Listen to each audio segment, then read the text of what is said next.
હું કે ભાઈ હારું? હા ભાઈ બેસ બેસ. શું કે ભાઈ શાંતિ હે ને? હા ભાઈ શાંતિ જ છે. વરસાદ જેવું હતું ને મેં કીધું લાઈ ભાવલા પાસે ચક્કર મારતો જાવ. તો 2 મિનિટ બેસું આવું. લાઈને 1000 રૂપિયા પડ્યા, આને તો કઈ દેખાતું નથી. ગીચામાં નાખી દો, વાપરીશ બહાર જઈને.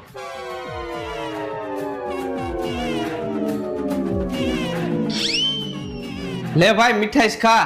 અરે ભાઈ તું કઈ ખુશીમાં મને મીઠાઈ ખવડાવેસ? એટલે તને ખબર તો હે ભાઈ ને દેખાતું નથી તો હમણાં ઓપરેશન કરાવ્યું અને નવી આંખું નખાવી.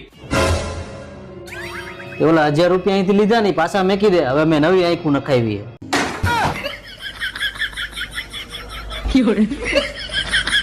તમે તો એલા કેવા માણસો કઈ સમજાતું નથી. ઘરમાં ચોરી કરો. વિયો જાય એલા મીઠાઈ ખવડાવી.